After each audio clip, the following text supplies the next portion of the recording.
I'm Carolyn Holzman, and this is Confessions of an SEO. These are my experiences in SEO, both as an SEO and SEO tester. My purpose here is not to preach Google chapter and verse, not to give you homework or trigger more FOMO than we already deal with. I watch Google's feet, and I do this through testing, and then I share what I see. And I don't think a lack of results is 100% due to the execution on our side of the SERPs. Google systems can and does often break, and they don't tell anyone. So if you're an independent or agency SEO, I get you. Business owners or stakeholders trying to manage a team or deal with an agency. I was a local business owner for a long time, and I understand your sense of questioning to understand better. So please stay receptive and understand that even if you're really, really smart, you're still not an SEO. Being smart doesn't replace the experience and expertise of your team. Welcome to Season 3, Episode 9. I'm calling this, I Claim Back My Time. Before I forget, I do want to let you know I'll be on the SEO video show on YouTube next Friday with Paul Andre, or as most of us know him, Dre.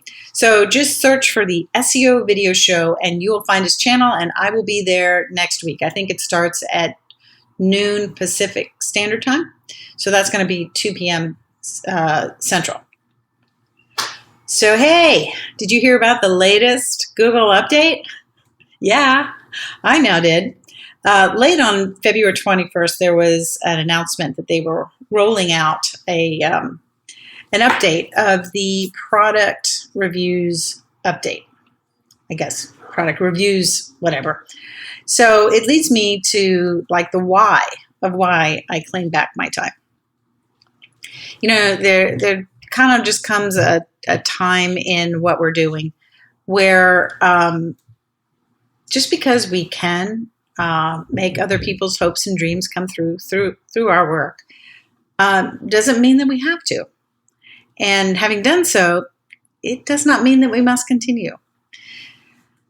No secret, it's for the past year I've been trading my time for dollars and realized that I had started just because of the factor of time, to think that maybe these efforts and presence were valued.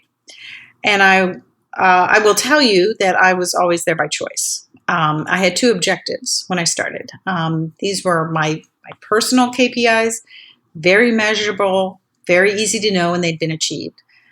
And recently, circumstances brought me up short and made it clear that no one's efforts or presence was valued, not just me, but it was just really not a place where there was like a lot of value given to professional pride. And while it was all happening, I just kind of glanced at my KPIs.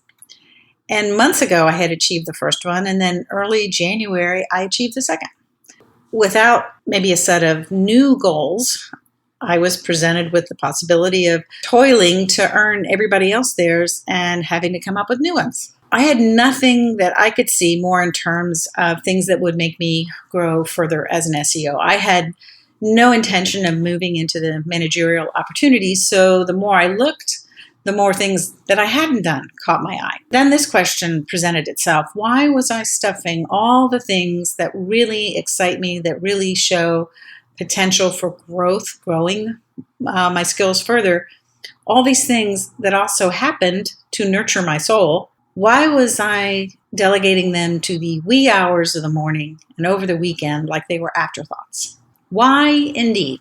So I made a move, and frankly, I am almost intoxicated with the promise of every day looking at sites that I have the pleasure of reviewing.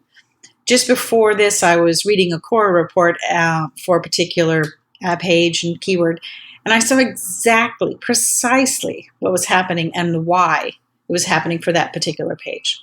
And it just felt right, since the moment I put my goals in front of everybody else's. So welcome, everybody, to the least SEO podcast on the planet. What am I doing with my time? Well, I have put the development of an indexer back on the front burner. This started back in early November. A friend and a colleague had basically said to me, with all this research data, you really should look at developing an indexer. So that's what's in the works and moving forward. The indexation and testing and research has also benefited from my ability to have my time. I was able to go back over the data from February 21st forward, and that's when the announcement was that the update was rolling out. And I realized midweek that I had notated a new bot twice in the graph. And so it was really more of a notational correction. The data was always the data, but it was where I notated on the spreadsheet. And so once I corrected the notation, I could see the window where the product reviews update had been rolled out. Now, there are two things that have held up in the past 18 months. And now, while you can't see it, I'm doing that little, finger thing from the head forward, just like Peter Falk used to do in the old TV show with everybody in the library. Okay, but getting back to it, two things that do not present themselves in an update. First, there's never a new Chrome-built bot that gets launched. Not going to happen. Why?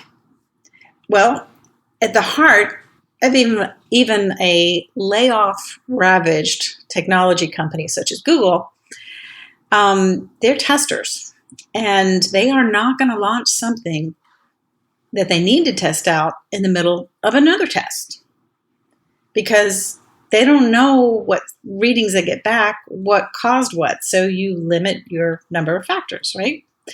So when bots are launched, they're tested against each other. Now, what I'm sharing is not magic. It's visible in the server logs.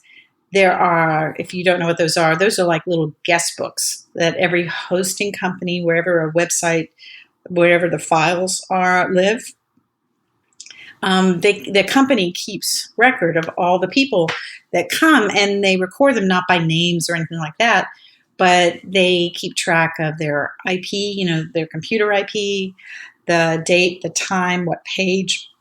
So the new mobile that comes on, that's always assigned the discovery crawl of new content.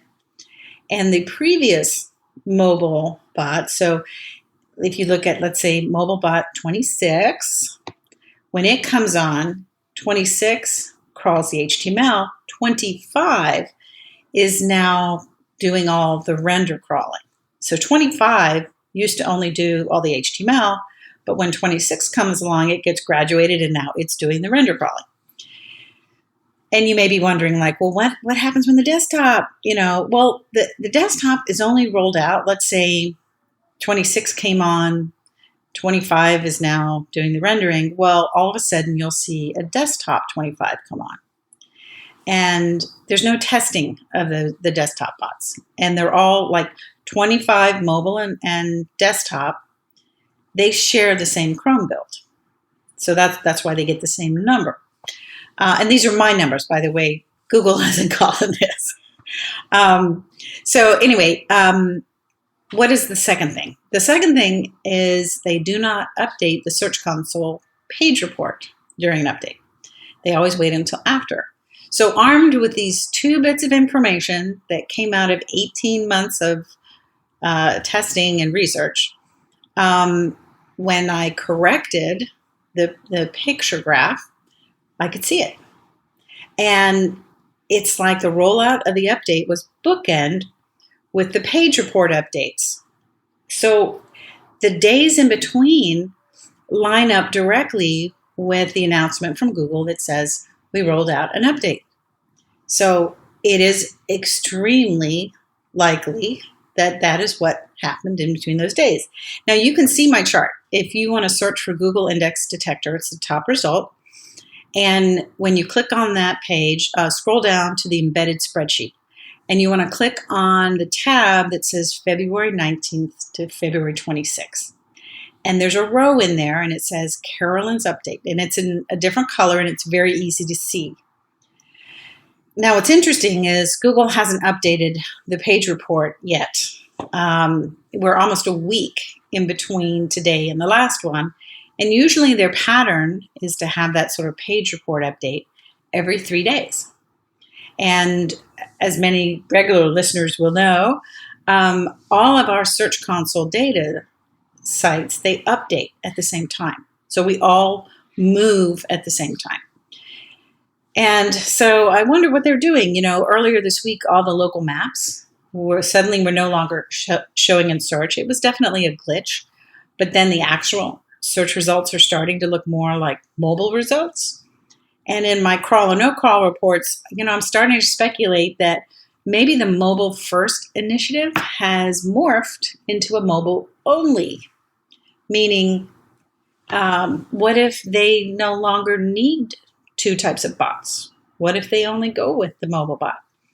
And then those of us with the desktop designated crawler sites, we're definitely seeing that they have a different experience, that their path from indexation into being served is quite different if it exists at all. So you see how fun my staring out of the window is now, right? So I'm taking the time to write out all the projects I started at the beginning of the year. And one of them is also a foundational SEO course for newbies. And that's going to take some time, but I do hope that it's loaded up shortly and getting a run of beta participants pretty soon. I've got 2 conferences in the books. One is the SEO spring training out in Arizona. Now, if you're interested in getting a ticket, you really don't want to miss this one. I know I speak a lot about Ted Kubitis. He's doing something special for everybody that attends. And if you can't, let's just see, you've got to be there, but they're trying to see if they can get enough interest in streaming tickets. So this is a conference that's run by Elizabeth and Terry Samuels. Now, the idea is that if enough people show interest that they would like a streaming ticket, they would have a professional team come in and do it. So they have to make sure that they sell enough of the streaming tickets to, at the very least, break even on the cost to present it. So why would you want to? This is what I'm leading up to, is that Ted has a stealth SEO tutorial that he's going to give. That's going to be his presentation. And you need to understand that this is a tutorial. This is not your standard conference presentation. And if you miss this one, well, as Ted likes to say, advantage isn't for everyone. So my advice, don't miss it. Reach out to Elizabeth and Terry Samuels. You can Google SEO Spring Training 2023, click on the top results, find their contact us page, and tell them that you want a streaming ticket. Mention that you hear it on Confessions. Now, I don't make any affiliate, but I would like them to have the data of who came from where. The second conference I'm going to is going to be at the, I'm going to say it right, YAX SEO conference. It's in Denmark in May. And Jesper Nissen is the developer of YAX software, which is a cloud stacking software that you can make your sites on. And it's web-based, and it creates SEO-optimized HTML websites with a click of a button, and then lets you take those sites and stack them in various cloud platforms. So you can be sure we're going to be talking a lot about backlinks. Now, I'm going to be speaking on indexation and my current round of backlink tests. I'm going to make probably that test information exclusive, meaning I'm probably not going to share that anywhere before I share it there. I really want everybody to get the best value out of their tickets. Plus, I hope if some other people would want to go with me after the conference to explore some Viking settlements. COVID was an educational moment with Netflix and other platforms where I watched season after season of Viking drama. And let me tell you, it was fun.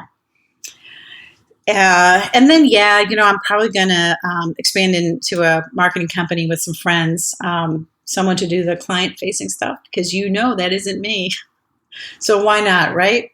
And I had a friend that reminded me today of that scene in Rudolph the Red-Nosed Reindeer, where 2 of the characters on Misfits, the elf that wanted to be a dentist, and Rudolph, they said, let's Let's be independent together. So why not? Anyway, plus I also want to teach the forensic training again at least one time before August hits. Because you know what I do in August. It's the Mountains edition of Confessions, including some maple syrup infused SEO observation and tests. So you see, I'm way too busy to not be in the practice of reclaiming my time. Because I need more time to even make these episodes, right? Well, that's it for today. Special thank you to the supporters of Confessions. If you're interested, I know I mentioned the core software. If you go to, if you want to check it out, there's a special offer there, and it's bit.ly/confessionscora. Thank you for being a listener. Please come back, bring a friend. If you have 5 minutes, check out Crawl or No Crawl on YouTube. There's short videos with the updates of the ongoing indexation research. And I am specifically focusing on the desktop primary crawler test sites. Well, it's been my pleasure to be with you, and I'll see you in the SERPs.